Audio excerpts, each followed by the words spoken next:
బిగ్గరగా స్తోత్రం చెబుదామా? మంచిది. దాదాపుగా పావు తక్కువ 10 అయిపోయింది టైం. నేను పావు తక్కువ 11 కానీ లేదా 11 కానీ లోపు ముగించేస్తాను. మీకు ఇష్టమే కదా? పర్వాలేదా? ఉంటారా? ఉంటే చేతులు ఎత్తండి. ఓకే, మంచిది. చూడండి, ప్రపంచమంతా ఈ పండుగ జరుగుతుంది. రకరకాలుగా ఆరాధించుకుంటున్నారు అనుకోండి. ఇందులో దైవచిత్తానుసారమైన ఆరాధనలు ఉన్నాయి, దైవచిత్వానికి వ్యతిరేకమైన ఆరాధనలు కూడా జరుగుతున్నాయి. కారణం ఏంటంటే కేవలం తెలియక, దేవుణ్ణి అర్థం చేసుకోవడం తెలియక. దేవుడు ఎందుకు వచ్చారో అర్థమైతే మనం నిజంగా దేవుణ్ణి ఆత్మతోనూ సత్యంతోనూ ఆరాధిస్తాం. నేను ఈరోజు మీకు ముఖ్యమైన కొన్ని విషయాలు జ్ఞాపకం చేస్తాను. చిన్నలు కానీ పెద్దలు కానీ యవనస్తులు కానీ దయచేసి ఇదేదో మరి రోజు చెప్పే అదే ఎప్పుడు మనం వినే వాక్యమే కదా అన్నట్లు ఉండకండి. మీకు సత్యం తెలిస్తే మీ హృదయాలు మండుతాయి, మీరే సత్యానికి సాక్షులుగా బ్రతుకుతారు. ఒక చిన్న పిల్లవాడు వచ్చి లేదా ఒక పెద్దవారు వచ్చి మిమ్మల్ని అడిగితే యేసు ప్రభు ఎందుకు వచ్చాడు, ఆయన వచ్చిన ఉద్దేశం ఏమిటంటే మీరు టక్కుని చెప్పగలిగినటువంటి స్థితి ఉండాలి.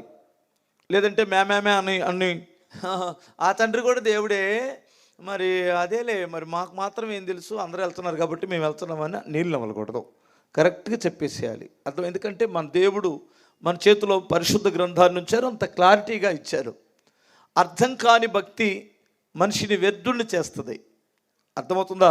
అధోగతి పాలు చేస్తుంది. అందుకని భక్తి అనేటువంటిది మనకు అర్థమై ఉండాలి ఫస్ట్. ఆ తర్వాత ఇతరులకు చెబుతాం. ఆ స్థితిలోనికి మనం రావాలి. అదే ఈరోజు మీకు చెప్పడానికి నేను ప్రయత్నం చేస్తాను. దీనికి పాస్టర్ గారండి మేము చదువుకోలేదండి, మరి నాకేమో చదువు లేదాయే అని అనకండి. నేను కూడా మీ బడిలోనే చదువుకున్నాను అంటే చదువులేదని అర్థం. అర్థమవుతుందా? అయినా నాకు అర్థమైనప్పుడు నీకెందుకు అర్థం కాదు? ఖచ్చితంగా అర్థమైద్ది. ఎందుకు అర్థమైద్ది అంటే మన అదృష్టం ఏమిటంటే మన భాషలో అచ్చ తెలుగులో బైబిల్ ప్రింట్ చేసి మన చేతికి ఇచ్చారు. అది మన గొప్ప అదృష్టం. హల్లెలూయా.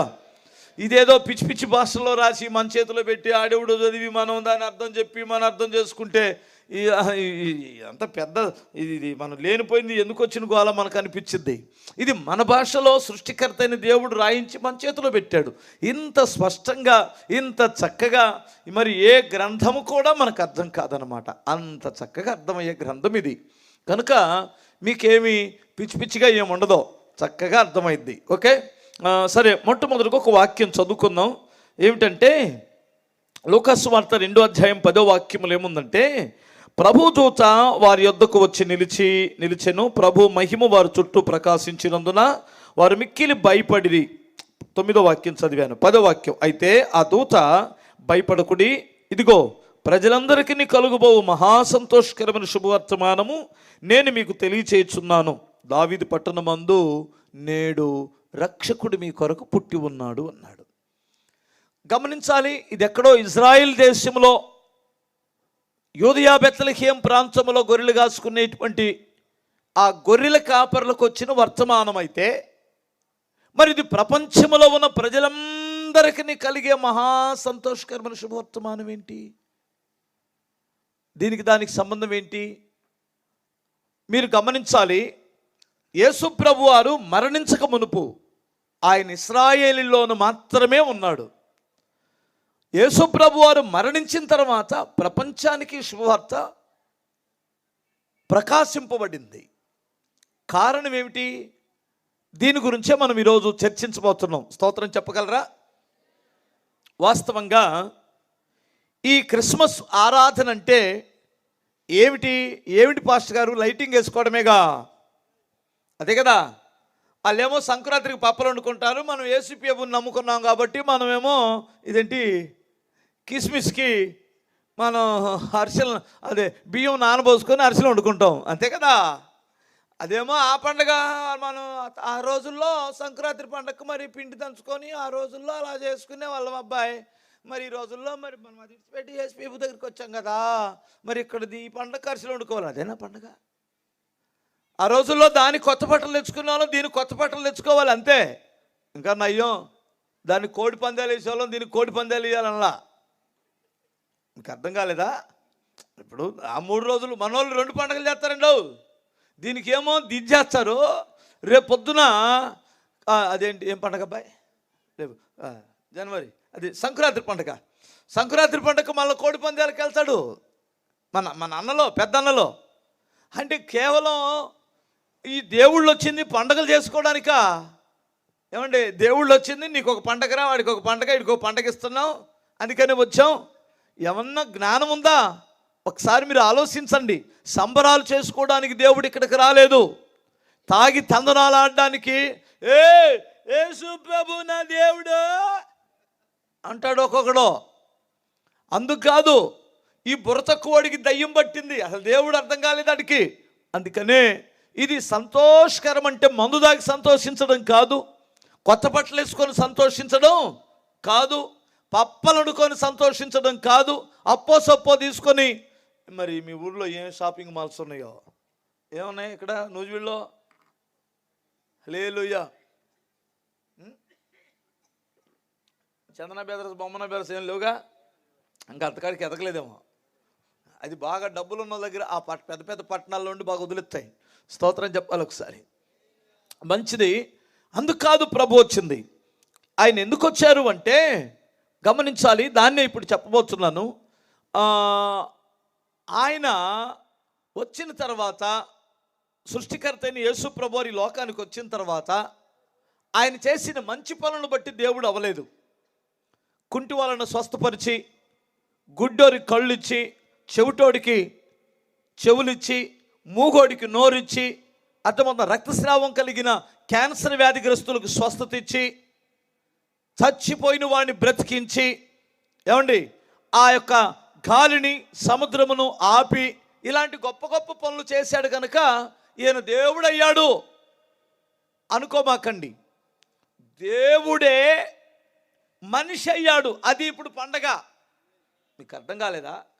ఇప్పుడు పుట్టిన ప్రతి ఒక్కడో మానవుడు ఏమనుకుంటున్నాడంటే వీడు మనిషి అయ్యి ఉండి దేవుడిని అవ్వాలని మహా తపన పడుతున్నాడు. మీరు కావాలంటే మనుషులకి దేవుడు అవ్వాలని తపన భలే ఉంటుంది. దానికి కారణం కూడా చెబుతా చివరిలో, మీకు అర్థమవుతుందా? ఏం అట్టిపళ్ళు అమ్మ నూరు వచ్చిందనుకో, వంకాయలు టమాటాలు అమ్మ బొట్టేసుకొని వచ్చిందనుకో, ఏమి లేదు, ఏం పొద్దున్నే బోని చేసింది ఆమె. కానీ కర్మజాలకు అమ్మాయి మరే నువ్వు నిన్న బోని చేస్తే నేను 2 బజార్లు వెళ్ళేసరికి వంకాయలు అయిపోయినాయి అమ్మాయి అన్నదనుకోండి, మరి నా చేస్తావు అది అలా ఉంటుంది అని తిప్పిద్ది మనిషి. అవునా? చెప్పరంటమ్మా. ఎందుకంటే దేవత అయిపోవాలని ఏమి లేదు. ఎవరన్నా ఒకళ్ళు వచ్చి నువ్వు నిన్ను ఎదురొచ్చావు నాకు పని అయిపోయిందంటే అసలు నా ముఖం నువ్వే కాదు ఊరందరూ అంతే చెబుతారంటది, అబద్ధాలది. మీకు అర్థమవుతున్నాయి అంటే కావాలని ఏదో దేవుడు అయిపోవాలని, దేవత అయిపోవాలని తపన. అలాగే చాలామంది అయ్యారు. మీకు అర్థం కాలేదా? ఈ భూమి మీద అలాగే చాలామంది దేవుళ్ళు అనిపించుకుంటున్నారు, అయ్యారు. కానీ ఈయన మనిషి దేవుడు అయ్యాడు, దేవుడు మనిషి అయ్యాడు, అది సంతోషం. స్తోత్రం చెప్పాలి. దేవుడు మానవుల మధ్యలోకి వచ్చాడు. నీకెలా తెలుసు పాస్టర్ గారు అంటే, దేవుడు పుట్టిన తర్వాత దేవుడు అవ్వలేదు. ఆయన పుట్టక మునుపు కొన్ని వేల సంవత్సరాల క్రితం ప్రవచనం చెప్పబడుతుంది దేవుడు మనిషి అవుతాడని. 740 సంవత్సరాల క్రితం యెషయా ప్రవక్త ఒక ప్రవచనం చెప్పాడు. మీరు తర్వాత చదవండి. 9వ అధ్యాయం 6వ వాక్యములు ఏముంటుందంటే, మనకు శిశువు పుట్టెను, మనకు కుమారుడు అనుగ్రహింపబడిను, ఆయన భుజముల మీద రాజ్యభారం ఉంది, ఆయన ఆశ్చర్యకరుడు, ఆలోచనకర్త, బలవంతుడైన దేవుడు, నిత్యుడగు తండ్రి అని పేరు పెట్టబడుతుంది అన్నాడు. అంటే ఆశ్చర్యకరుడు అంటే యేసు ప్రభువే. అర్థమవుతుంది. ఆయన పుట్టుక ఆశ్చర్యం, ఆయన కార్యాల ఆశ్చర్యం, ఆయన సహనం ఆశ్చర్యం, ఆయన శిలువ మరణం ఆశ్చర్యం, ఆయన పునరుత్థానం ఆశ్చర్యం, ఆయన ఆరోహణము ఆశ్చర్యం, ఆయన రాబోవడం కూడా ఆశ్చర్యమే. మీకు అర్థమవుతుంది అనుకుంటాను. ఆలోచనకర్త పరిశుద్ధాత్మ దేవుడు నిన్ను తీర్పును గురించి, పాపాన్ని గురించి ఒప్పింపు చేయవాడు ఆయనే. ఈరోజు ఈ యొక్క నాలాంటి పామరుడిని నిలబెట్టి మాట్లాడువాడు ఆయనే. పరిశుద్ధుడు ఆయన, పరిశుద్ధాత్ముడు, నిత్యుడగు తండ్రి. కొంతమంది మీకు అర్థం కాక, కొంతమందికి బైబిల్ అర్థం కాక తండ్రి వేరు, కుమారుడు వేరు, పరిశుద్ధాత్మ దేవుడు వేరని మీ మనసును చెరుపుతున్నటువంటి వారు చాలామంది ఉన్నారు. అలా కానే కాదు. ఒక మాట చెబుతాను వినండి.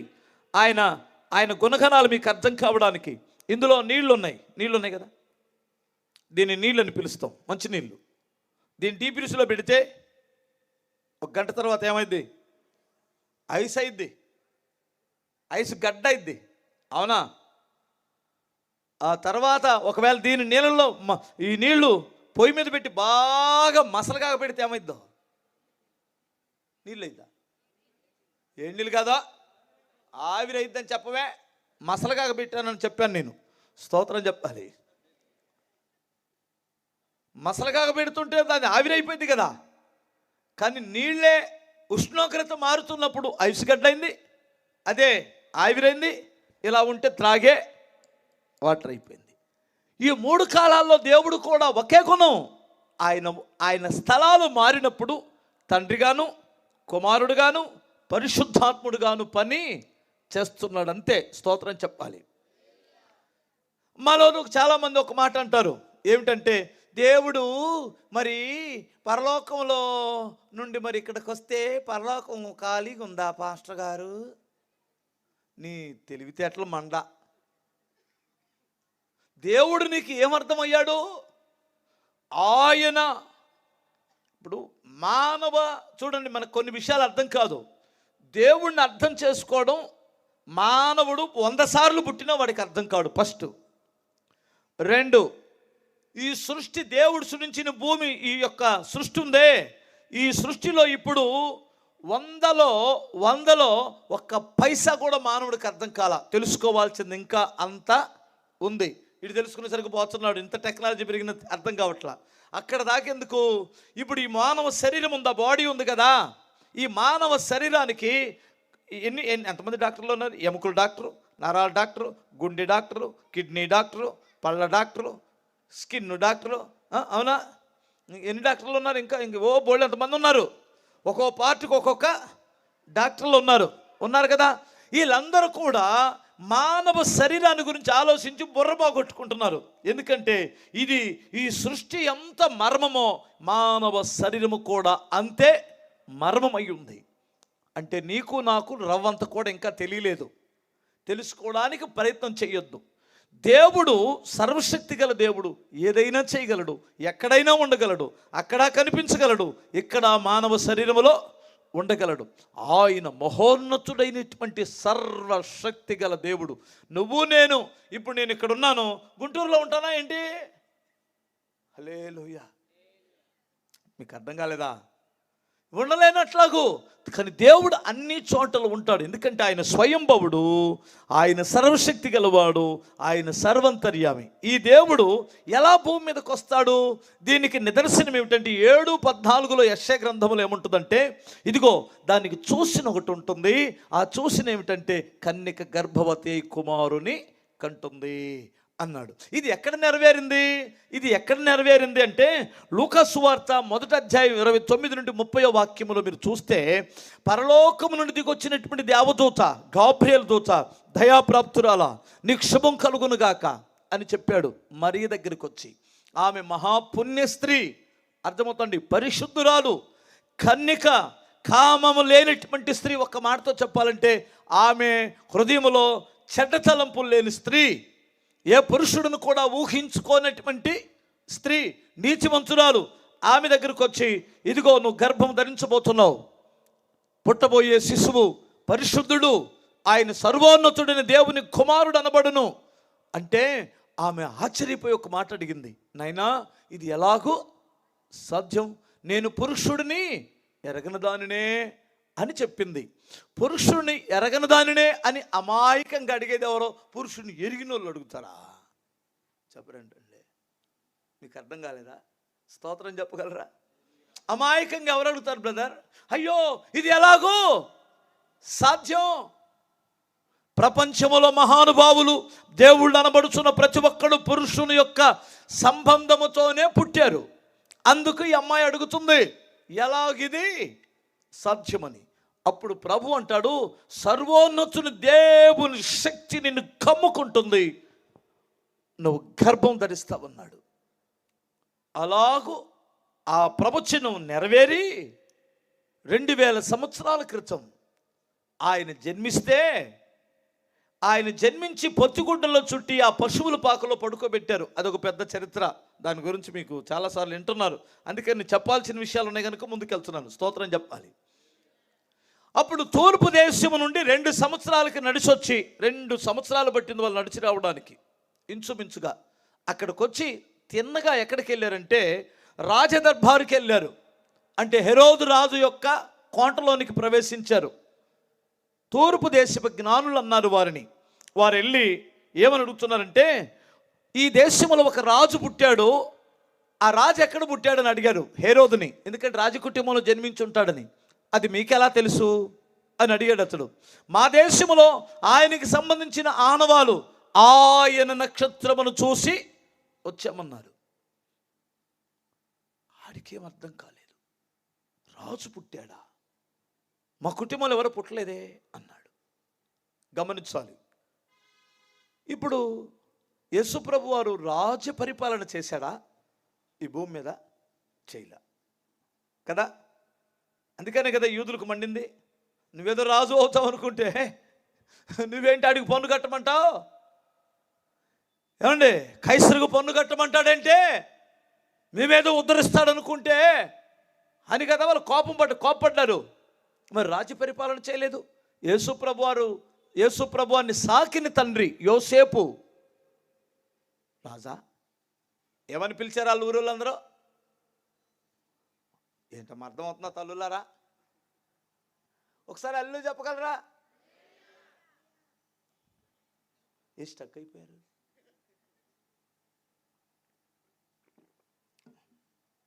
అందరు ఎట్లా నిద్రపోవాలా? ఏసు రక్తం చేయం. ఈ చలికాలం కాస్త ఎట్లా పడితే అలాగే ఉన్నాం అనుకో, ఎలా ఉంటే ఎలా పట్టుకుపోతాయి, ఎలా ఉంటే ఎలా పట్టుకుపోతాయి. అందుకని అప్పుడప్పుడు కాస్త కదలుతూ అలా ఉండాలి. స్తోత్రం చెప్పగలరా? జాగ్రత్తగానండి. రాజు అని చెప్పాడు. ఎందుకని? యోహాను సువార్త, ఏమండి, యోహాను సువార్త 18వ అధ్యాయం 36-37 వాక్యాల్లో ఏముందో ఒకసారి చూద్దాం.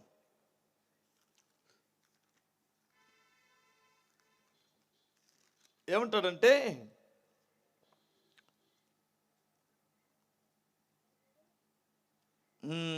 నా రాజ్యం ఈ లోక సంబంధమైనది కాదు, నా రాజ్యం ఈ లోక సంబంధమైనది అయితే నేను యూదులకు అప్పగింపబడకూడనట్లు నా సేవకులు పోరాడుదురు, కానీ నా రాజ్యము ఇహ సంబంధమైనది కాదనను. అందుకు పిలాతు, నీవు రాజువా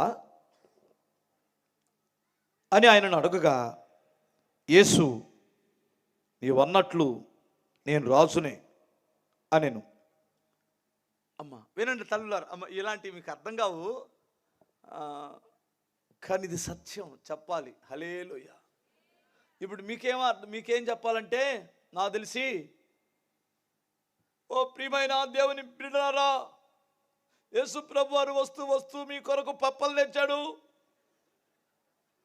మరి ప్రభు దగ్గరికి వచ్చినట్లయితే ఆ పప్పలు ఒక్కొక్కరికి వరుసన వచ్చినట్లయితే మీకు పప్పలు పంచుతారంటే బస్ సూపర్గా ఉంటుంది. ఎందుకంటే పప్పల కలవాడిని పడిన బచ్చి కదా. ఒక్కడు కానీ కొబ్బరికాయ కొట్టి దాంట్లో కానీ కొంచెం చిన్న చిన్న ముక్కలు చేసి పందారు కలిపితే చాలు, అబ్బాయి మాకు పెట్టలేదే బాయ్, మా పిల్లలు పెట్టలేదంటగా. చిన్నప్పుడు సంగతి చెబుతున్నాను నేను. మీరు డెవలప్ అయ్యారని, మీకు కాస్తంత దేవుని గురించి జ్ఞానం కలిగి ఆలోచిస్తారని నేను ప్రయాసపడుతున్నాను చెప్పడానికి. హల్లెలూయా. రాజు అని ఆయన కూడా సాక్షాత్తు ఆయనే సాక్ష్యం ఇచ్చాడు, నేను రాజునని. మరి రాజు అవ్వకుండా చచ్చిపోయాడేంటి? నాకు అర్థం కాదు. రాజు అనడానికి కారణం, జ్ఞానులు సైతం రాజు అని సాక్ష్యం ఇవ్వడానికి కారణం అబద్ధాలు చెప్పారా? వాళ్ళ అంచనాలు తప్ప? ప్రభు చెప్పింది అసత్యమా? కాదు. ఇది మనకు అర్థం కావాలంటే ఆయన రాజునని ఎందుకు చెప్పాడో, దేవుడునని ఎందుకు చెప్పలేదో మీకు అర్థమవుతుందా? ఇది చాలా మామూలు ప్రశ్నలు కాదు ఇవి. రాజునని ఎందుకు చెప్పాడో, దేవుడునని ఎందుకు చెప్పలేదో, చెప్పలా. స్తోత్రం చెప్పాలి. ప్రతి ఒక్కడు, ప్రతి పనికి మాలిన కుక్క కూడా ఇదే కదా ప్రశ్నిస్తారు. యేసు ప్రభు వారు నేను దేవుడు నన్ను ఎక్కడ చెప్పాడు? నేను అదేరా బాబు చెప్పబోతుంది. దేవుడు నన్ను ఎందుకు చెప్పలేదో, రాజు నన్ను ఎందుకు చెప్పాడో, రాజు కాకుండా దాని విషయాలే మీకు మీ మనసులో ఉన్న ప్రశ్నలకు జవాబు చెప్పి క్లారిటీ ఇచ్చి, ఆ మహాదేవుడు ఎందుకు వచ్చాడో, ఎందుకు వచ్చి ఆయన వచ్చిన సంగతి మీకు అర్థమైతే మీరు హర్షిస్తూ వెళ్ళిపోతారు ఇంటికి. దేవునికి స్తోత్రం. ఇది తెలియాలి అంటే మనం మరలా సృష్టి ప్రారంభంలోనికి వెళ్ళాలి. ఆది కాండం 1వ అధ్యాయం 1వ వాక్యంలోనికి వెళ్ళాలి. అప్పుడు కానీ మనకు అర్థమవ్వదు.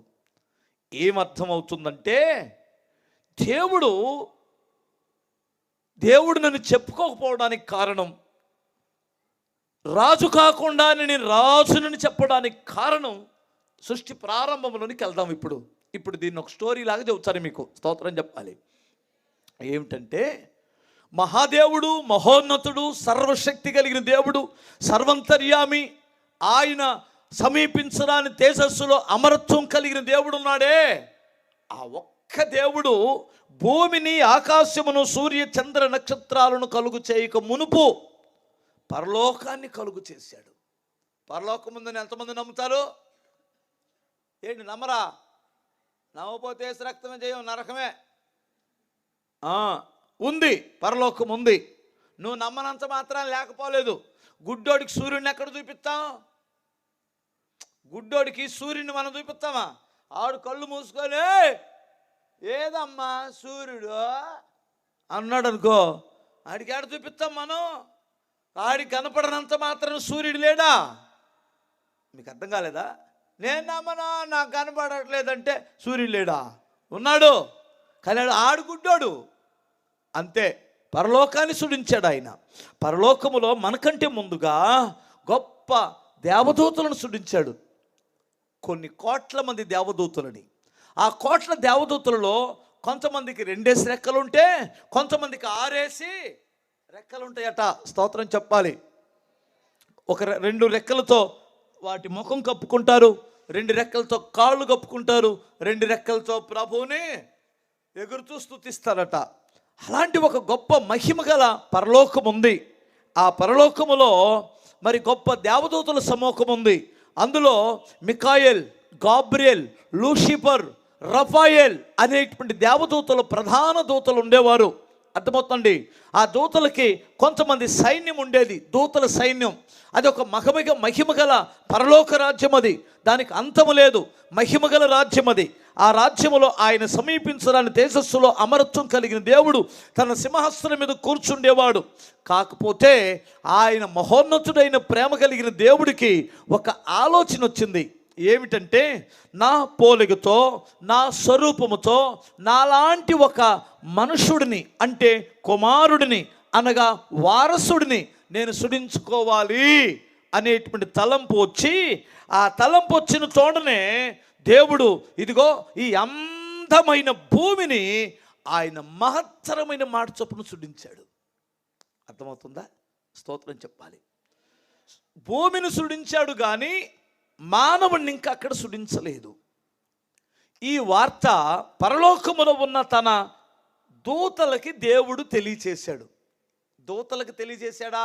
అలా ఎందుకు తెలియజేశాడు అనుకుంటారేమో. ఒక పెద్ద జమీందారు గారింట్లో నౌకరులు ఉన్నారనుకోండి, వాళ్ళ ఇంట్లో పనివారు ఉన్నారనుకోండి, తన కొడుకు పెళ్ళికో కూతురు పెళ్ళికో వాళ్ళతో కష్ట సుఖాలు పంచుకోడంటారా? చెప్పరేంటండి, మీకు అర్థం కాలేదా? హల్లెలూయా. మన ప్రధానమంత్రి లేదా మన ముఖ్యమంత్రి గారు కొడుకు పెళ్ళో కూతురు పెళ్ళో అవుతుందనుకో, వాళ్ళ ఇంట్లో వంట చేసే మనిషి ఉంటుందా? ఇల్లు తుడిసే మనిషి ఉంటుందా? ఎంకమ్మో పుల్లమ్మో కోటమ్మో ఎవరో ఒకరు ఉంటారు కదా. వాళ్ళకి అమ్మాయి వాళ్ళ ఇంట్లో మొక్కలకు నీళ్ళు పెట్టేవాడు, లేదంటే వాళ్ళ ఇంట్లో పనిచేసే కుర్రోళ్ళు ఉంటారు కదా, పనివారు ఉంటారు కదా, అడిగారు, అబ్బాయి మా అమ్మాయికి సంబంధం కుదిరిందిరా, వచ్చే నెలలో పెళ్లి చేయబోతున్నాం అన్నారు అనుకోండి. వాళ్ళ ఇంట్లో సుబ్బమ్మ ఎంకమ్మ ఎవరో ఒకళ్ళు వెళ్ళి, ఏమండి అయ్యగారండి, ఏ ఊరండి అల్లుడు గారిది, ఏ ఊరిలో మాట్లాడారు, ఎంత ఏంటి అసలు అబ్బాయి ఎలా ఉంటాడు ఆయన అడిగిద్దా అడగదా? చెప్పరంటయ్యా. అడిగే అధికారం లేదా ఆమెకే?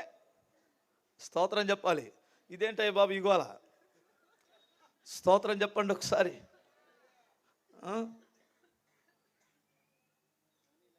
రెండు చేతులు చెప్పు ఒకసారి. ఇంకెవరు వచ్చారు లేపు? మాకు నూజివీడి దాటగా నీకు కనపడుతున్నాయి, అదే అనుకున్నాం మేము. స్తోత్రం చెప్పండి ఒకసారి. అలాగే దేవదూతలతో పంచుకున్నప్పుడు అక్కడున్న ప్రధాన దూత ఒకడున్నాడు, లూసిఫర్ అనే దూత. అతడు సంగీతకారుడు.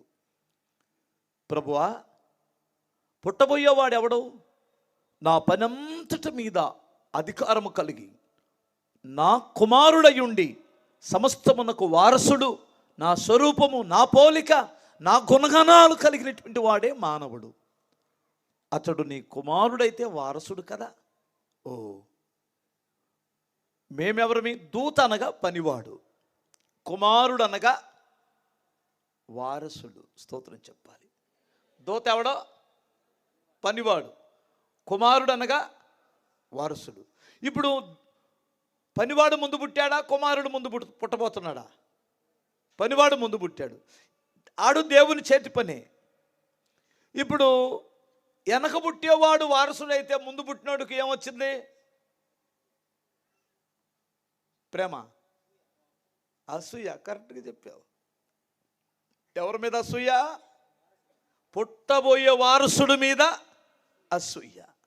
మీరు గమనించండి, ఈ పుట్టబోయే దేవుని కుమారుడి మీద అసూయపడి లోపల కోపం పెంచుకొని, నేను దేవునితో సమానునిగా ఉంటే, ఆ ఉత్తర దిక్కున సభాపర్వతం మీద నా సింహాసనం ఉంటే ఈ దేవుణ్ణి ఖచ్చితంగా నేను ఎదిరించేవాడిని అనే ఆలోచన లోపల పుట్టింది వాడికి. అప్పుడు ప్రకటన గ్రంథం 12వ అధ్యాయం 7 నుండి 9 వాక్యాలు మీరు తర్వాత చదివితే అక్కడ భయంకరమైనటువంటి యుద్ధము జరిగింది. యెషయా గ్రంథం 14వ అధ్యాయం మీరు చదివితే అక్కడ నుండి వాడు భూమి మీదకి త్రొయ్యబడ్డాడు. మీకు అర్థమవుతుందా? వాని యొక్క అనుచరులు భూమి మీద త్రోయబడిన తర్వాత నీకు ఎలా తెలుసు పాస్టర్ గారు భూమి మీద త్రోయబడ్డాడనే అని మీరు నన్ను ప్రశ్నిస్తున్నారా? మీ మనసులోనే ప్రశ్నిస్తారు. మొట్టమొదటి వాక్యములోనే ఉంది, ఆది కాండములోనే ఏమనుందో చెప్పనా? దేవుడు భూమి ఆకాశములను సృష్టించెను. ఫినిష్ అయిపోయింది కదా. నెక్స్ట్ ఏముందో చెప్పనా? భూమి శూన్యముగాను నిరాకారముగాను ఉండెను, చీకటి జలముల మీద కమ్మి ఉండెను. అప్పుడు దేవుని ఆత్మ ఆ జలముల మీద అల్లాడుచుండెను రాయబడి ఉంటుంది. అంటే దేవుడు పుట్టించినది ఏదైనా, సృష్టించినటువంటిది ఏదైనా శూన్యముగా నిరాకారముగా ఉంటుందా?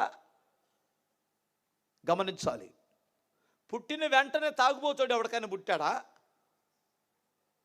చెప్పరే అబ్బాయి.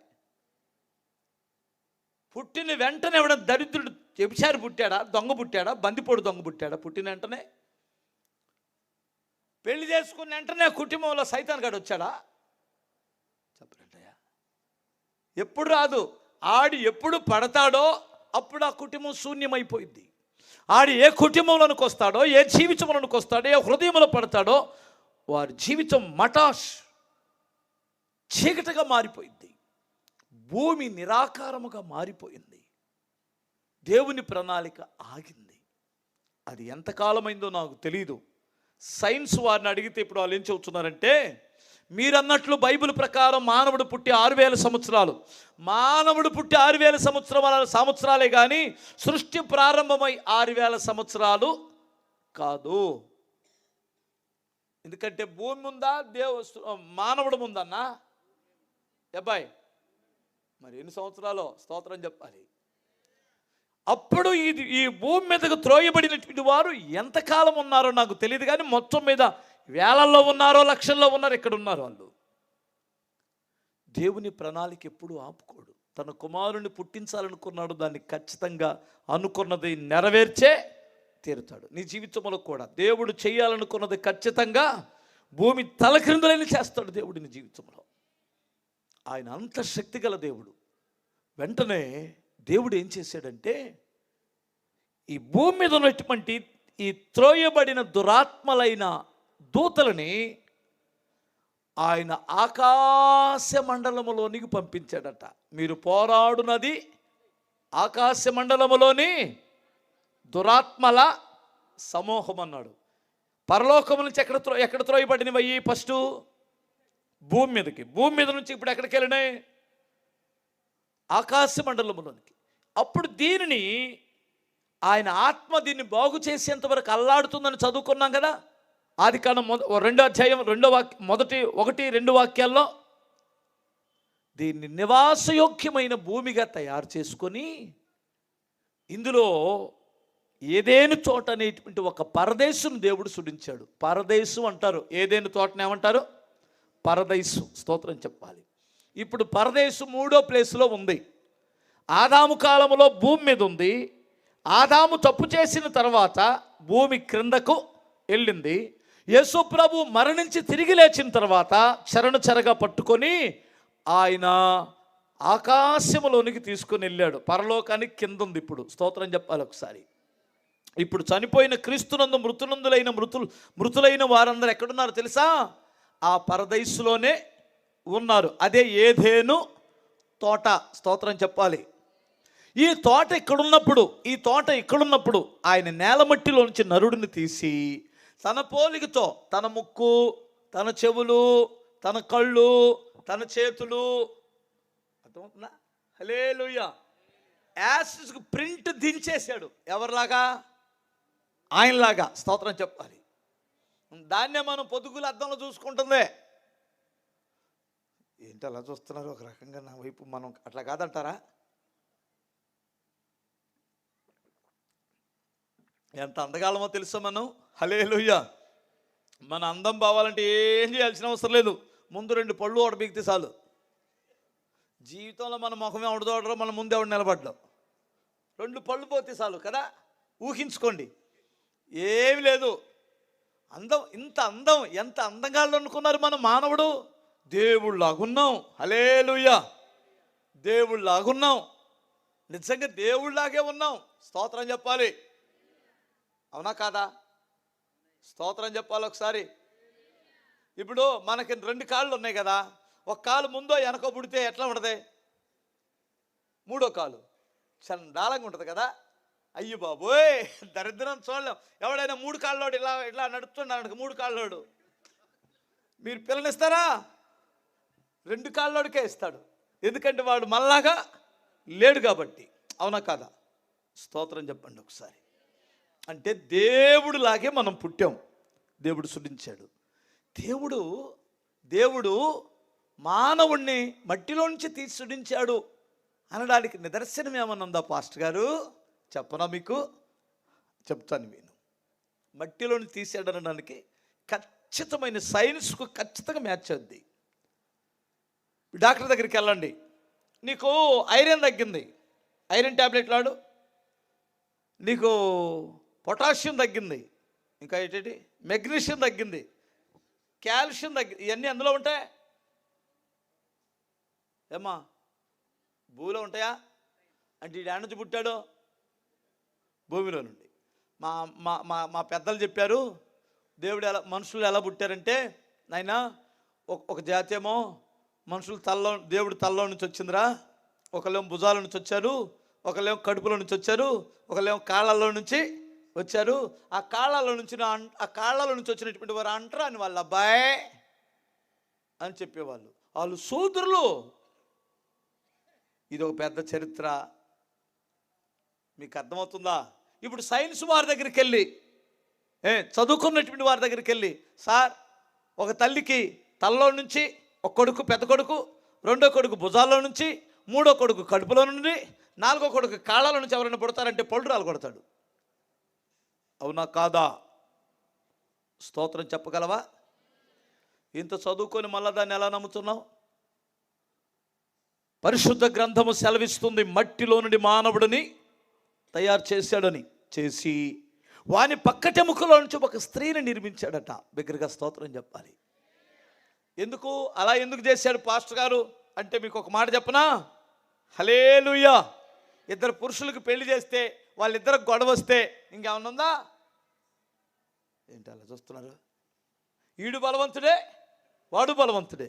అందుకని ఇప్పుడు ఏం చేశాడంటే నాటుకోళ్ళలో నుండి బాయిలేరు కోడిని సృష్టించారు మన మనుషులు. అర్థం కాలేదా? నాటుకోడి బ్రీడ్ తీసి బాయిలేరు కోడి కాదు, పారం కోడిని సృష్టించాడు. పారం కోడిని తీశారు. ఇప్పుడు ఎందుకని నాటుకోడి కొక్క అందంటే చెట్టు ఎక్కింది, అది కొక్క అందంటే ఇక్కడ కూడా ఎగరలేదు. ఇది బలహీనమైంది, నాటుకోడేమో బలమైంది. మీకు అర్థమైంది అనుకుంటాను. స్తోత్రం చెప్పండి. ఇంకా మనోళ్ళు ఇంకా డెవలప్ అయ్యి ఏం చేశారంటే పారం కోళ్ళ నుంచి బాయిలేరు కోడిని తీశారు. అది అసలు కదలదా, ఇక్కడే ఉంటుంది, దొన్నపోద్ది. అదే చేశాడు దేవుడు. డైరెక్ట్గా మానవుని సృష్టించి మానవుని పక్కటెముకలో నుంచి ఒక స్త్రీని నిర్మించాడు. అందుకనే మీరు కాస్తంత బలహీనులుగా ఉంటారు, మేము కాస్తంత బలవంతులుగా ఉంటాం. అవునా కాదా? అందుకని వాళ్ళు ఎప్పుడైనా చెంప మీద పెట్టి కొడతాను ఏమనుకున్నామంటే, నువ్వు నీకు చేతికి నేను మనిషిని అవుతానా అను. ఎందుకని మంచిది. అలా కాకుండా కొట్రా చూద్దాం, కొట్రా అన్నాం అనుకో, ఇంతుండి ఆడు పెస్టేజీకైనా బగలు కొడతాడు అనుకున్నావా? నీకు తెలియటం లేదు. నువ్వు అతన్ని జయించాలంటే నీ మాటలతో జయించు. హల్లెలూయా. ఒకవేళ తన్నాలనుకుంటే తాగి కింద పడిపోయినప్పుడు తంతారులేదు, వేరే సంగతి. హల్లెలూయా. తాగిన తర్వాత యమ కొట్టుడు కొడతారంట కొంతమంది స్త్రీలు. అర్థమవుతుందా? నువ్వు ఓన్ చేసుకుంటే ఎవరు తెస్తాడు రా అని తంతున్నారు కొంతమంది. వినండి జాగ్రత్తగా, హల్లెలూయా చెప్పగలరా? మానవుడిని తయారు చేసి ఏదైనా తోటలో ఉంచి ఈ సర్వాధికారము మానవుడు చేతికిచ్చాడు. మానవుడు ప్రభావం కలిగిన వాడు. మానవుడు ఎవరు చెప్పండి? మహిమ గలవాడు, ప్రభావం కలిగినటువంటి వాడు. సింహం, పొద్దపులి, ఏమండి జంతువులన్నీ కూడా తన దగ్గరకు వచ్చి మోకరిస్తున్నాయి. సృష్టి తనకు లోబడుతుంది. సమస్తమునకు ఆధారమైనటువంటి వాడు మానవుడు. దేవుని తర్వాత కొంచెమే తక్కువవాడు. అదే కదా బైబిల్ చెబుతుంది. ఇంత ప్రభావం కలిగినటువంటి దేవుని కుమారుడితో దేవుడు ప్రతిరోజు వచ్చి మాట్లాడేవాడు. బిగ్గరగా స్తోత్రం చెప్పండి ఒకసారి. ప్రతిరోజు వచ్చి మాట్లాడేవాడు. జలుబు చేసిందా? వెళ్ళండి. హల్లెలూయా. పిల్లల్ని తీసుకొస్తే ఇంత లేట్ చేస్తే ఆడుంటారు. రెండు చేతులు చెప్పగలరు ఒకసారి. వాడు చలికి తట్టుకోలేక అమ్మాయి వెళ్దామే, ఇంకెళ్దాం అమ్మా అంటుంటాడు. ఆమె నిన్నెవడో వాడేమో నిద్రపోడు చలికి. అందుకని పాపం వాళ్ళు చెప్పలోళ్ళు పడతారు. పడనివ్వండి, ఉన్నోళ్ళు వరకు ఉండండి, తప్పదు. ఇంకొకసారి స్తోత్రం చెప్పగలరా? రెండు చేతులు చెప్పండి. మానవుడు అలా అతి గంభీరుడై ఏళ్తున్నప్పుడు దేవుడు ప్రతిరోజు వచ్చి వారితో మాట్లాడేవాడట. అక్కడ దేవుని అధికారమునకు త్రోయబడిన సాతాను యొక్క అధికారమునకు 2 చెట్లు నాటాడు. ఇదేమో సాతాను అధికారమునకు సాదృశ్యమైన మంచి చెట్లను తెలివినిచ్చే చెట్టు. ఇదిగో కుడి ప్రక్కన ఉన్నదేమో దేవుని అధికారమునకు సాదృశ్యమైన జీవవృక్ష ఫలాలు ఇచ్చే చెట్టు. అప్పుడు ప్రభు ఏమన్నాడంటే, ఈ స్టోరీ అంతా తనకు చెప్తే కూడా అర్థం కాదు. ఏ స్టోరీ? ఇప్పుడు నేను చెప్పి స్పష్టం జరిగింది. ఈ పండు తిని దినమున నిశ్చయముగా నీవు చచ్చిపోతావు. ఈ పండు తిని దినాలన్నీ కూడా నువ్వు యుగయుగాలు బ్రతుకుతావు అన్నాడు. ఇప్పుడు దాన్ని ఆ మాటను గుండెల్లో పెట్టుకొని బ్రతుకుతున్నారు వాళ్ళు. ఇప్పుడు లూసిఫరు చేసిన గొప్ప భయంకరమైన ప్రణాళిక ఏమిటంటే, నేను తప్పు చేస్తే పరలోకము నుండి దేవుడు నన్ను త్రోసేశాడు కదా, ఇప్పుడు వీడి చేత ఏం చేయాలి? నేను తప్పు చేయించాలి, ఆజ్ఞ అతిక్రమింప చెయ్యాలి. అప్పుడు నాకేం తీర్పు తీర్చాడో దేవుని కుమారుడైనటువంటి మానవుడికి కూడా దేవుడు అదే తీర్పు తీరుస్తాడు. కానీ వీడితో నేనేం చేపించాలి? తప్పు చేపించాలి, ఆజ్ఞ అతిక్రమింప చెయ్యాలి. అది వాడు కంకణం కట్టుకున్నాడు. తోటలో ఉన్న అన్ని మృగాలు, జంతువులు ఆదాము మాటకు లోబడతాయి. ఆదాముకు ఫ్రెండ్స్, ఆదాముకు ప్రాణ స్నేహితులు, అవన్నీ కూడా నేలను ప్రాకే పురుగుతో సహా. కానీ ఒకే ఒక్క జంతువు ఎవడికి మచ్చిక కాదు. అదేమిటి తెలుసా? పాము. పాము ఎవడికి మచ్చిక కాదు. మీరు కావాలని చూడండి, ప్రపంచంలో అన్నిటిని చాక్కుంటారు, కానీ పాములు కూడా చాక్కుంటున్నారు. కానీ పాము ఎవడికి మంచిగా అవదది, అది అలవాటు అవ్వదు. మీరు సర్కస్లో అన్నిటిని పెడతారు, పామును మాత్రం ఆట ఆడిపించలేడు ఎవడో. మీకు తెలుసా? స్తోత్రం చెప్పాలి. అబ్బాయి మీకు తెలుసా? పామును ఎందుకని ఆట ఆడిపించలేదంటే అది ఎవడికే మచ్చిక అవ్వదు. సర్పం ఎవడికి మచ్చిక అవ్వదు. కుక్కలు అవుతాయి, పందులు అవుతాయి, ఏమండి ఇంకా అవసరమైతే సింహాలు అవుతాయి, పులులు అవుతాయి, మృగాలు అవుతాయి, అన్నీ మచ్చిక అవుతాయి. ఏది మచ్చిక కాదు? పాము మచ్చిక కాదు. కఠినమైన హృదయం అది. ఈ మధ్యకాలంలో ఒక అమ్మాయి పామును సాక్కుంది. ఏ పాము అంటే మింగేసింది చూడండి, కొండసిలువని. అది 4 రోజుల నుంచి 5 రోజుల నుంచి అన్నం తింటలేదట, అంటే మేత మేయట్లేదు. అయ్యో ఏంటో నా పాము మేత మేయట్లేదని డాక్టర్ గారి దగ్గరికి వెళ్ళి అడిగితే, ఎందుకు మేయట్లేదు, ఏం చేస్తాను, చేష్టలు ఎలా ఉన్నాయని అడిగాడట. 5 రోజుల నుంచి మేత మేయట్లేదండి డాక్టర్ గారండి, అది నేను ఎటు వెళ్తే అటు అని అలా చూస్తుందని చెప్పిందట. అయితే నీకు మూడింది, నిన్ను మింగడానికి దాన్ని లెక్కలేసుకుంటుంది అన్నాడట. మరి దాన్ని ఏం చేయాలి సార్? అర్జెంటుగా అడుగులు విడిచిపెట్టలేదంటే నువ్వు పోతావని చెప్పాడు. అప్పుడు తీసుకెళ్ళి అడుగులు విడిచిపెట్టి వచ్చింది ఆ అమ్మాయి. నాకేం తెలుసు, యూట్యూబ్లో రాసి చెప్పారు దాన్ని. స్తోత్రం చెప్పగలరా? మీకు అర్థం కావట్లేదా? దానిలోకి వచ్చి దూరాడు. దూరి ఎక్కడికి వచ్చాడు తెలుసా? డైరెక్ట్గా దేవుని కుమారుడైన ఆదాము దగ్గరికి రాలా, పారంకోడి దగ్గరికి వచ్చాడు. క్రాస్ బీడు. ఏమనుకోవద్దు, 200 క్షమించండి, స్తోత్రం చెప్పాలి. అయ్యో మమ్మల్ని తక్కువ చేస్తున్నాడని చూస్తున్నారంట వాళ్ళు. నేను చెప్పలేదు, బైబిల్ చెబుతున్నది. అవ్వా అవ్వా అవ్వా అని తట్టి, ఎవరో ఏంటమ్మా అంత కసిరించుకుంటా, ఏంటి కొత్తగా మాట్లాడుతున్నావు? పాముతో ఏం లేదు, నాకు డౌటు, ఆ చెట్టు పండ్లు ఎందుకు తినలేదు అని అడిగింది. కరెక్ట్ దీని మీద చూపించింది. అప్పుడు దాకా మనసు ఉందో లేదో అవ్వక నాకు తెలియదు, కానీ అప్పుడు మాత్రం పడింది మనసు. ఈ సైతాన్ గాడు అంతే పెడతాడు మనసులు. మీరు కావాలని చూడండి, కాలేజీకి వెళ్తారా చక్కగా పిల్లలు, ఆడపిల్లలు వెళ్తారా, వాళ్ళకి ఏ ఆలోచన ఉండదు. ఈ సైతాన్ పిల్ల ఒకటి ఉంటుంది పక్కన, ఆ అబ్బాయి నీకెళ్ళి చూస్తున్నాడే, ఆ అబ్బాయి నీకెళ్ళి చూస్తున్నాడే అనింది. అప్పుడు చూసింది, ఏ అబ్బాయి, ఈ అబ్బాయి. అప్పుడు నుండి కానీ ఒక కంట కనిపెడతాన్ని, అవునా కాదా? అప్పుడు దాకా సరదాగా తిరుగుతాను, ఆడి పక్క నుంచి వెళ్ళిన అసలు స్పర్శ ఉండదు. ఇప్పుడు వాడు ఎక్కడున్నా ఆడు నాకెళ్ళి చూస్తున్నాడో చూడట్లేదు ఇటు చూస్తూ ఉంటే ఆడి పక్కన కూడా అంటారు, అయ్యి అమ్మాయి చూస్తుందంట.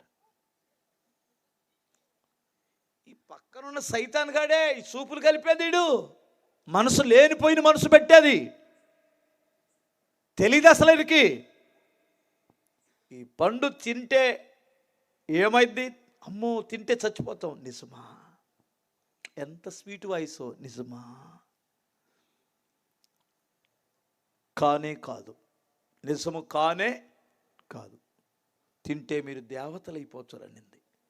ఎప్పుడైతే ఒక గొప్ప ఆఫర్ ఇచ్చిందో తీసుకొని తను తిని తన భర్తకిచ్చింది, ఏదో తెలియనటువంటి ప్రభావం వారిని విడిచిపెట్టేసింది. అప్పుడు దేవుడు వచ్చాడులేండి వారి మధ్యలోనికి. ఒక్క మాట వినండి. మహిమ పోయింది, దేవునితో ఉన్న సంబంధాలు తెగిపోయినాయి, ప్రయాస, భయము, మరణము, శాపము అన్నీ మనుషులోనికి ప్రవేశించినాయి. ఇప్పుడు చెప్పాలి, ఇదొక ఆట. ఏమాటది?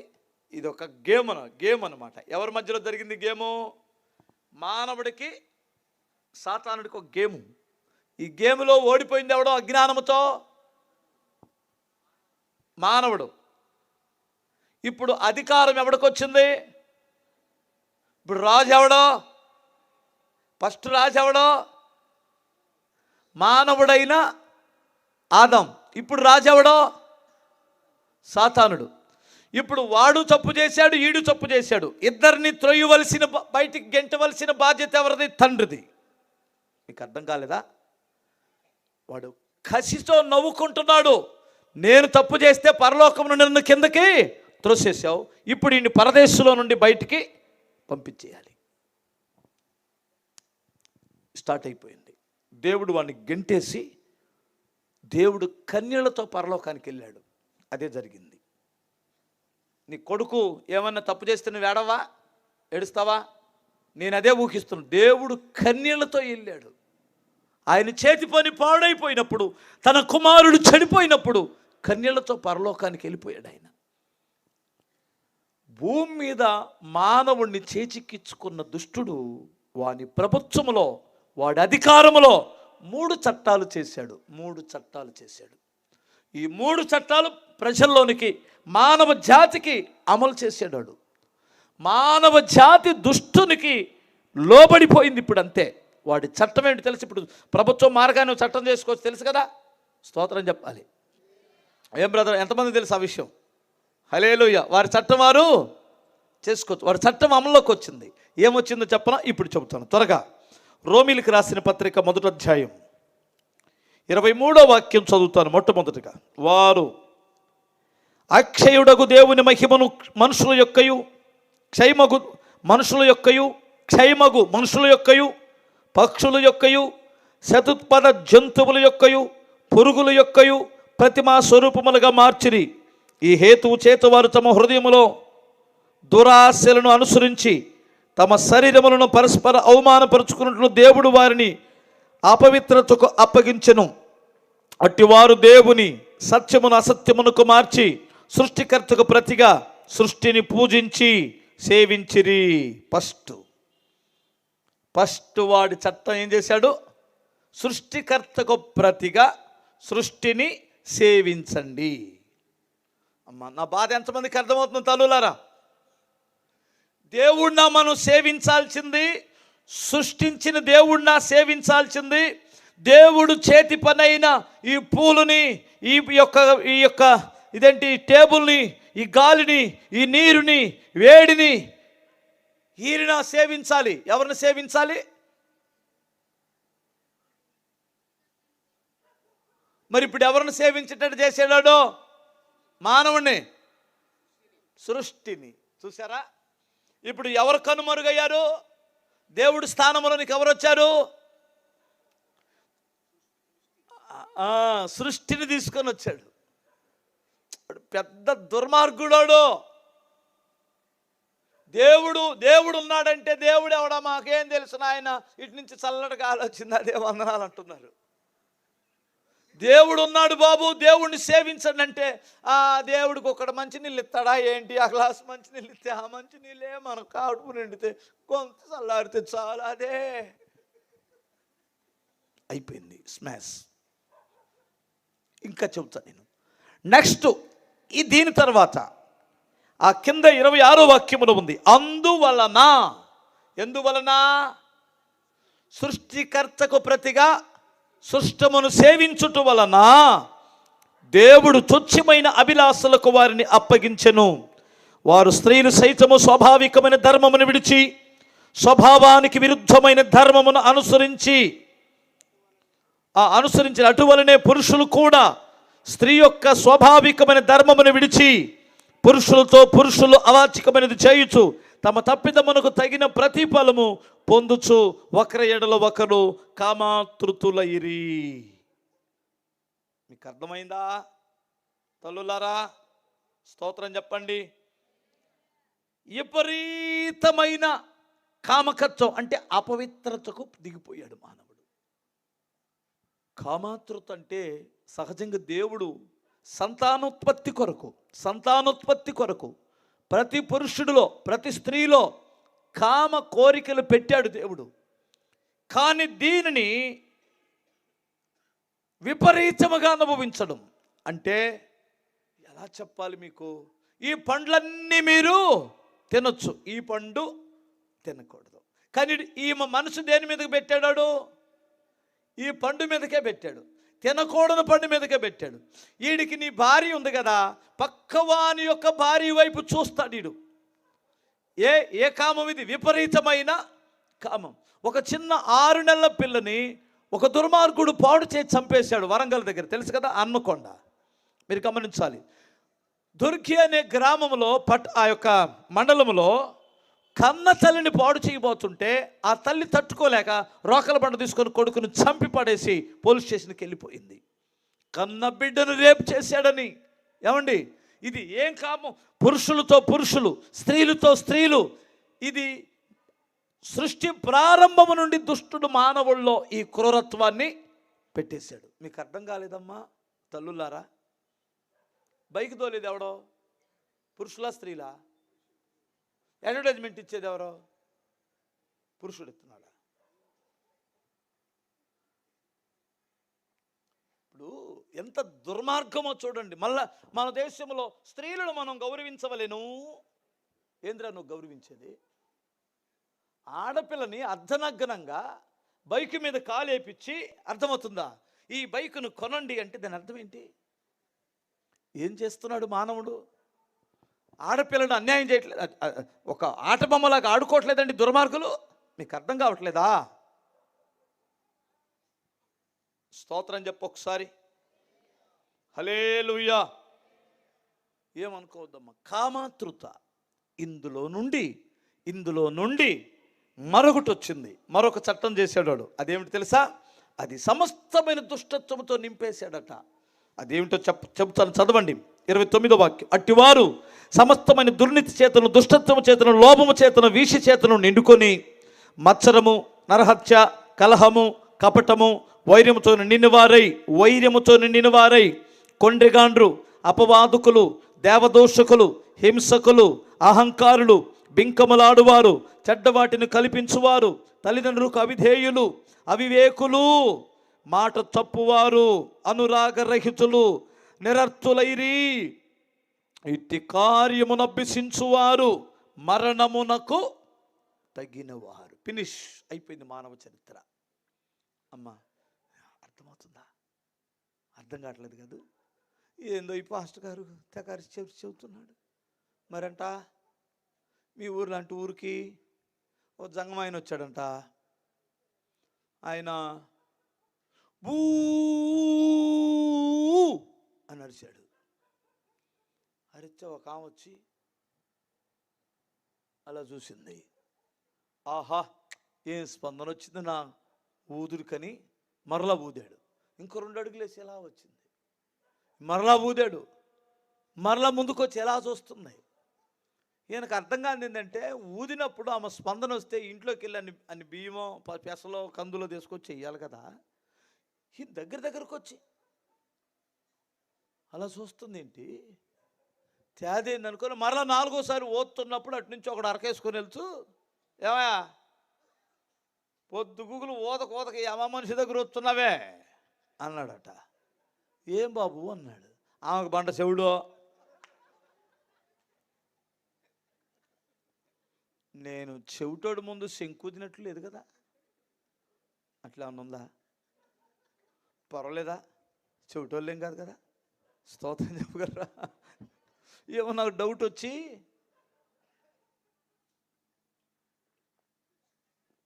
అట్టివారు మరణమునకు తగినవారు. ఇప్పుడు మానవ చరిత్ర ఫినిష్ అయిపోయింది. మానవుడు చనిపోతే మరణానికి వెళ్ళిపోవాలి. మరణం అంటే ఏం మరణం? అది భౌతిక సంబంధమైన మరణం కాదు, ఆధ్యాత్మికమైన మరణం. ఆధ్యాత్మికంగా మరణించిన వాడు భౌతికంగా చచ్చిపోతే వాడిన ఆత్మ నిత్య నరకం అనే అగ్నిగుండములోనికి, నిత్య మరణములోనికి ప్రవేశిస్తుంది. నువ్వు ఇక్కడ నేను చీమలకు మేత పెట్టాను, కోళ్ళకి గింజలు వేసాను, కోడికి మేత పెట్టాను, గేదెకి నీళ్లు పెట్టాను, నాకు పరలోకం లేదంటే పళ్ళు రాలిపోతాయి. చేసిందేంటి ఇక్కడ? సృష్టికర్తేడి నీ జీవితంలో అర్థమవుతుందా? సృష్టికర్తను మర్చావు. 2, ఏం చేశావు? కామాతృత్వం నింపబడ్డాడు మానవుడు. ఒకవేళ కామాతృత్వం నువ్వు నింపబడకపోతే సమస్తమైన దుష్టత్వముతో, నేను ఇందాక చదివిన పాపాల్లో ఏదో ఒక పాపం మనిషిలో ఉంది. అట్టివాడు మరణమునకు తగినవాడు. అప్పుడు సృష్టికర్త అయిన దేవుడు నిరాకారముగా ఉన్న భూమిని సుడించడానికి ఎలా తన మనసు అల్లాడిపోయిందో, మరణానికి లోనైన, నిత్య నరకానికి లోనైన మానవుని రక్షించుకోవడానికి పరలోకములో ఆయన సింహాసనం మీద నుంచి లేచాడు. మీకు అర్థమవుతుందా? ఆయన లేచిన వెంటనే 24 పెద్దలు ఏం చేస్తారు? కూర్చుంటారా మీలాగా? ఏం చేస్తారు? వాళ్ళు కూడా లేచారు. దేవదూతలు లేచారు. ప్రభువా, మీరు ఎక్కడికి వెళ్తున్నారు? నేను నశించిపోయిన నా కుమారుని రక్షించుకోవడానికి వెళ్తున్నాను. కన్నీరు పెట్టిందట పరలోకం. ప్రభువా, 24 పెద్దలు అంటారు, మమ్మల్ని పంపించండి నాయన, మమ్మల్ని పంపించండి అంటే అది మీ రక్తం, మీరు ఆకడ వారిని రక్షించలేదు. నేనే స్త్రీ సంతానముగా వెళ్ళవలసి ఉంది. ఎందుకంటే ఎప్పుడు చెప్పాడు ఈ మాట? ఆదిలోనే, ఏదైనా తోటలోనే చెప్పిన దేవుడు ఆయన జానడ గర్భములో ఒదిగిపోయాడు. 9 నెలలు అక్కడ ఉన్నాడు. యేసు ప్రభు కొరకు కాసేపు సలికి ఉండలేక నేను వెళ్ళిపోతాను ఒక్కొక్కళ్ళు. అర్థమవుతుందండి? నరకంలో పాపం రేపు ఎలా తట్టుకుంటారో తెలియదు, ఆ తండ్రికే తెలియాలి. స్తోత్రం చెప్పగలరా? కొంతమందిని చూస్తుంటే జాలేసిద్దన్నా. నీళ్ళల్లోకి దిగి బాప్తిసం ఉందన్నా, అమ్మా నాకు భయం పాస్టర్ గారు, నీళ్ళలోకి దిగటానికి నేను తీసుకురమ్మా. సరే అమ్మా, నీళ్ళలోకి దిగటానికి భయపడే నువ్వు మరి నరకంలో బాప్తిసం నిత్యం జీవించాలి కదా, ఆడేలా బ్రతుకుతావు? అర్థం కాలేదు. మనుషులు దేనికి భయపడాలో, దేనికి భయపడకూడదో అర్థం కావటం లేదు. వినండి, ఆయన వచ్చి ఇక్కడ పుట్టిన వెంటనే వాడికి అనుమానం వచ్చింది. ఎవడికే? ఎందుకంటే గొర్రెల కాపరులు వస్తున్నారు, జ్ఞానులు వస్తున్నారు, సందడి పరలోకము నుంచి ఏదో దూతల సమూహం వచ్చింది. ఆ స్త్రీ సంతానం ఏనై ఉంటాడని గబగబా వెళ్ళి పరిగెత్తుకుంటెళ్ళి హెరోదుని ప్రేరేపించి 2 సంవత్సరాల్లో పిల్లలందరిని చంపించేశాడు. ప్రభు వాడి చేతికి దొరుకుతాడా? స్తోత్రం చెప్పగలరా? ఆయన వెళ్ళాడు, తప్పించుకున్నాడు. 30 సంవత్సరాల వరకు ఆయన ఎక్కడా కనిపించలా. ఆయన 30వ సంవత్సరంలో శోధన కొండ మీద ఆయన సేవ ప్రారంభించడానికి, ఆయన వచ్చిన కార్యం చేయడానికి సిద్ధపాటు కొరకు ఉపవాసం ఉండి ప్రార్థన చేసుకుంటున్నాడు. వాడికి ఆ స్మెల్ వచ్చింది, ఆ సంగతి తెలిసింది. ఎక్కడ స్తోత్రం చెప్తారో, ఎక్కడ ప్రార్థన చేస్తారో అక్కడ వాడికి కంపనలు వస్తాయి. భూకంపం వచ్చినట్టుంటుంది వాడికి. మీకు తెలుసో తెలీదో? ఎక్కడ మోకరించి ప్రార్థన చేస్తామో, ఎక్కడ స్తుతి జరుగుతుందో, ఎక్కడ ప్రార్థన ఉంటుందో అక్కడ వాడికి ఊపిరాడదో. ఎక్కడ ప్రార్థన, ఎక్కడ స్తుతి అని లేస్తాడు. శోధన కొండ మీద స్తుతి, ఆరాధన, ప్రార్థన జరుగుతుంది. అక్కడికి వచ్చేసాడు. అక్కడికి వచ్చి ఆయన వ్రతాన్ని చెడగొట్టడానికి,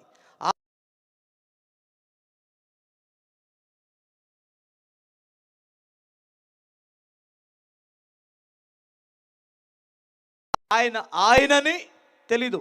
వచ్చి వాడు ఉపయోగించే 3 ఆయుధాలు ఉపయోగించాడు మరలా ఇక్కడ. ఏమిటి చెప్పనా? శరీరాశ, నేత్రాశ, జీవపుడంబం. ఈ 3 వాడాడు. మరలా తిరిగి ఏం వాడాడు చెప్పనా? ఆయన 40 రాత్రి మగులు భోజనం లేకుండా, ఆహారం లేకుండా, నీళ్లు లేకుండా ఉంటే రాళ్ళని రొట్టెలు చేసుకొని తినమని చెప్పాడు. తిండి కొరకు, తిండి దగ్గర మనుషుడు పడిపోతాడు. ఫస్ట్ మీరు గమనించాలి, తిండి కొరకు మానవుడు పడిపోతాడు. ఈ మధ్యకాలంలో నేను ఆ దేశం ఏదో తెలియదు కానీ వారు 110 మందో ఎంతమందో పడవలో బయలుదేరారు వేరే దేశానికి. అక్రమంగా ఆ దేశానికి వెళ్ళి ఏదైనా పనులు చేసుకొని బ్రతకడానికి. వాళ్ళకేమో పాపం ఆ దారి తప్పింది ఆ పడవ. ఏమండి, అన్నం లేదు, ఆ నీళ్లు త్రాగడానికి ఏమీ లేదు. ఎలా అయిపోయారంటే వాళ్ళ పరిస్థితి, సముద్రపు నీళ్లు త్రాగుతూ వారి మధ్యలో ఉన్న 63 మంది చచ్చిపోయారండి. 63 మంది చచ్చిపోయారు. వాళ్ళకి తినడానికంట ఏది దొరికితే అది తినేద్దాం అనుకున్నారట. అంటే మనుషుడికి అన్నం లేకపోతే గోని పట్లని తినేస్తాడు, నములుకొని బట్టలైన నములుకొని తినేస్తాడు. అంత ఆకలి అవుతుంది. ఆ ఆకలి మంట మీద ప్రభు దగ్గరికి వచ్చి ఈ రాళ్ళని రొట్టెలు చేసుకొని తినమంటే ప్రభు ఏమన్నాడు తెలుసండి? మనమైతే వెంటనే తినేవాళ్ళం, ఎందుకంటే మనలో ఆదాం బ్లడ్ ఉంది, ఆయనలో ఆదాం బ్లడ్ లేదు. అందుకని ఏమన్నాడు తెలుసా? మనుషుడు రొట్టె వలన మాత్రం కాదు, దేవుని నోట నుంచి వచ్చే మాట వలనే బ్రతుకుతాడు. స్తోత్రం చెప్పగలరా? అంటే ఇప్పుడు చెప్పాలి, తిండి లేకపోతే ఎంతమంది ప్రభు దగ్గరికి వస్తారు? దరిద్రం వస్తే ఎంతమంది ప్రభు దగ్గరికి వస్తారు? ఏంటో ఆ తండ్రిని నమ్ముకున్నాం కానీ అమ్మాయ పంట పండలేదు, ఏం పండలేదు, గీత పాలు ఇవ్వలేదు, నేను రానంటారు. చూసారా? తిండి రొట్టె కొరకు కాదు, రొట్టె కొరకే, దేవుని మాట కొరకు కాదు. ఇదొక బ్యాచ్. అక్కడ దాన్ని జయించాడు. తర్వాత డంబాన్ని ఉపయోగించాడు ఆయన మీద. డంబానికి పడిపోతాడని. ఏమిటో డంబం చెప్పనా? ఎత్తైన స్థలం దూకేయి, దేవదూతలు నిన్ను పట్టుకుంటే నువ్వు గొప్పవాడు ప్రపంచం ఎరుగుతుంది, ప్రపంచం నుండి గొప్ప ప్రవక్త అంటుంది, గొప్ప మహత్యము కలిగిన మనిషి అనుకుంటుంది. దూకేయి, దేవదూతలు పట్టుకుంటారు, నీలో ఒక ఏదో గొప్ప తెలియని మహత్యం ఉందనుకుంటారు అని చెప్పాడు. మీకు అర్థమవుతుందా? దూకితే ఏమి కాకపోతే నువ్వు గొప్పవాడు అని ప్రపంచం గుర్తించేటట్లు చేయాలండి. మనవాళ్ళు కూడా నేను ఉపవాసం ఉంటాను, నాకు మంచినీళ్ళు కూడా కావు, నేను భోజనం చేయను కదా. మరి భోజనం చేద్దని ప్రభు ఆడ చెప్పాడు రా మయ్యా నీకు. స్తోత్రం చెప్పండి ఒకసారి. ఉపవాసం ఉంటే కొన్ని రోజులు ఉండు, పెద్ద నీకు బిల్డప్ ఎందుకు? నీకు అర్థం కాలేదా? స్తోత్రం చెప్పండి ఒకసారి. దేవుని దైవలను బ్రతికానని చెప్పడం నా ప్రార్థన అండి, నా ప్రార్థన. పోయాడు డంబం. నా సమర్పణ పోయాడు డంబంతో. మీకు అర్థం కావట్లేదా? నేనంటాను, మన సమర్పణ పరలోక రాజ్యానికి తీసుకెళ్తున్నానా? అట్లయితే మనకంటే పెద్ద సమర్పణగాళ్ళు లోకంలో చాలామంది ఉన్నారు. గమనించాలి, యేసయ్య రక్తము ద్వారా కడగబడకపోతే నిత్య జీవము లేదు. మీకు అర్థమవుతుంది అనుకుంటాను. స్తోత్రం చెప్పాలి. డంబాన్ని జయించాడు. చివరిలో ఆయన లోకభోగములన్నీ చూపించి దీనికి మొక్కమంటే నీ దేవుడైన యెహోవాకు మాత్రమే మొక్కాలి. అయ్యో బాబు, ఈయన ఖచ్చితంగా ఆయనై ఉండొచ్చు. ఎవరైనా స్త్రీ సంతానం. ఇంతవరకు బాగానే ఉంది పాస్టర్ గారు. ఒక్క మాట, నేను దేవుడిని చెప్పొచ్చు కదా. అది చెప్పకపోవడానికి ఇప్పుడు ఒక చిన్న కారణం చెబుతాను. బిగ్గరగా స్తోత్రం చెప్పాలి. ఓడిపోయింది ఎవరో? ఆదాం. ఓకే, ఇప్పుడు ఆదాము కొడుకులందరూ బానిసలా స్వతంత్రులా? బానిసలు. ఇప్పుడు మానవుడు మరలా తిరిగి గెలవాలి. అదే మానవుడు సాతాను మీద తిరిగి గెలవాలి. ఎట్రా చెబుతాను, నువ్వు కూడా రా, త్వరగా రా. ఏమో చలికి ముడుచుకుపోయినట్టున్నారు. హల్లెలూయా. పిల్లలా ఏమన్నా? నీకు పెళ్ళి కాలేదా? నీకు పిల్లలా? ఓకే, సరేలే. ఈ అబ్బాయికి ఒక కొడుకు 6 సంవత్సరాలు, ఈ అబ్బాయికి 4 సంవత్సరాలు కొడుకు. ఆడు బక్కోడు ఈ అబ్బాయిలాగే. వీళ్ళిద్దరూ బజార్లో కొట్టుకున్నారు. వీళ్ళ కొడుకు 6 సంవత్సరాలు గడుపుతాడా, 4 సంవత్సరాలు గెలుస్తాడా? ఆరోడు వీడు దన్నాడు ఆడిని, వాళ్ళ కొడుకుని. ఆడు మట్టి తిన్నాడు. డాడీ అంకుల్ వాళ్ళ అబ్బాయి నన్ను దన్నాడని వెళ్ళాడు. వీడికి మండింది, మనోడికి మండి వీళ్ళ అబ్బాయిని ఎడాపెడా 4 ఇచ్చాడు. ఆడు ముక్కు పలిగి రక్తం వచ్చి భూమి మీద మట్టి తిని ఈయన దగ్గరికి వెళ్ళి డాడీ అంకుల్ కొట్టాడని చెప్పాడు. మనోడికి మండిద్దా మండదా? ఇతనికి మండిద్దా మండదా? ఎందుకని పిల్లలు కొట్టుకుంటే ఓకే పోనీ. ఎవడు కొట్టాడు ఇప్పుడు? పెద్దోడు వచ్చి కొట్టాడు. వెంటనే ఇతను ఏమంటాడు? దమ్ముంటే పెద్దోళ్ళం చూసుకోవాలోయ్ అంటాడు. అవును కదా? ఇప్పుడు ఇతనికి దమ్ముంటే ఏం చేయాలంటే వీళ్ళ కొడుకుని బలవంతునిగా చేసి వీళ్ళ కొడుకుని గెలిపించాలా. స్తోత్రం చెప్పాలి. అప్పుడు అతడు న్యాయవంతుడు అవుతాడు. మీకు అర్థమవుతుంది కదా.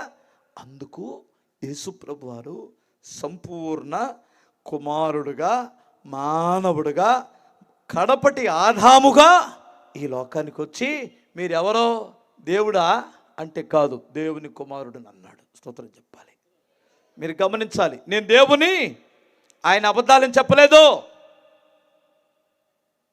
ఆదాము ఎవరని లూకాసు వార్తలో రాయబడిందంటే దేవుని కుమారుడు. 3:38 మీరు చివరి భాగంలో చూస్తే 3 ఆదాము దేవుని కుమారుడు అని రాయబడి ఉంది.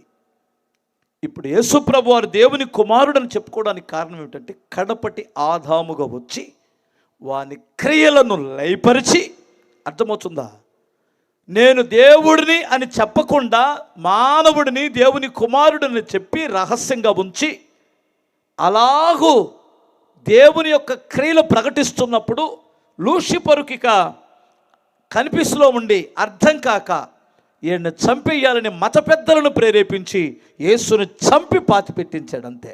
మీరు గమనించాలి. ఇప్పుడు యేసు ప్రభువారు చచ్చిపోయాడు. ఇప్పుడు పేడ ఎరగడైపోయింది అనుకున్నాడు. ఎవరో? సాతాను, అపవాది. జాగ్రత్తగా వినాలి. ఫస్ట్ ఆదాము చచ్చిపోయాడు, మట్టిలో మట్టి అయిపోయాడు, ఓడిపోయిన ఆదాము. ఇతను గెలిచిన ఆదాము చచ్చిపోయాడు. ఇతను గెలిచిన ఆదాము, వాడి క్రియలన్నీ గెలిచిన ఆదాము చనిపోయాడు. ఇతను చంపడానికి ఏం వాడాడంటే మరణదూతనే వాడాడు. వాడు ఆయుధం ఏంటి చెప్పండి? మరణం. ఆయన సమాధిలో ఉండి 3వ దినమున సజీవుడై తిరిగి లేచిన తర్వాత మరణమిచ్చిన సాక్ష్యం ఏమిటి తెలుసా? ప్రపంచములో మొట్టమొదటిసారిగా నన్ను ఓడించిన వాడే ప్రభు అయిన క్రీస్తు. కొట్టగలవా? కడపటి ఆదాము. హల్లెలూయా. ఇప్పుడు ఈ కడపటి ఆదామని యేసుక్రీస్తు చేతులు ఎవరు ఓడిపోయారు? సమాధి ఓడిపోయింది, మరణం ఓడిపోయింది, వాటిని వాడిన సాతానుడు కూడా ఓడిపోయాడు. ఇప్పుడు గెలిచిన వాడు ఎవరంటే మానవుడు, సంపూర్ణ మానవుడు. ఆ మానవుడే ప్రభు అయిన యేసుక్రీస్తు, కడపటి ఆదాము. మీకు నా బాధ అర్థమైందా? సత్యం అర్థమైందా? మొదటి ఆదామునందు అందరు ఎలాగూ చనిపోతారో కడపటి ఆదామునందు తిరిగి అందరూ బ్రతికారు. అదే ఈ మనుషులందరికీ వచ్చిన శుభ వర్తమానం. స్తోత్రం చెప్పాలి. యేసు ప్రభు పుట్టుకతో మనకు వరగలేదు. యేసు ప్రభు పుట్టి మన కొరకు చనిపోయి ఆయన జయించి తిరిగి లేచినప్పుడు మనకు శుభవార్తగా మారింది ఇది. స్తోత్రం చెప్పాలి. మీకు నా బాధ ఎంతమందికి అర్థమైందో? సంపూర్ణం ఎప్పుడైంది? ఇప్పుడు పుట్టాడు కదా, ప్రభు తిరిగి లేచిన తర్వాత సంపూర్ణమైంది. ఆయన యందు విశ్వాసం ఉంచిన నీవు నశించవు, నరకానికి వెళ్ళవు, నిత్య జీవానికి వెళ్తావు. ఇప్పుడు చెప్పండి, మొదటి ఆదాము కూతురుగా కొడుగ్గా ఉండి చనిపోతావా?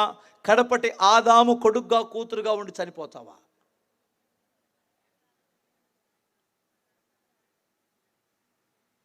మీ బంధువుల్ని, నీ స్నేహితులని, నీ రక్త సంబంధులని మొదటి ఆదాము బిడ్డలుగా ఉంచుతావా? కడపటి ఆదాము బిడ్డలుగా మారుస్తావా? దీనికి ఏమీ లేదు. తనను ఎందరు అంగీకరిస్తారో వారందరికి దేవుని కుమారులగుటకు దేవుడు అధికారం ఇచ్చేసాడట.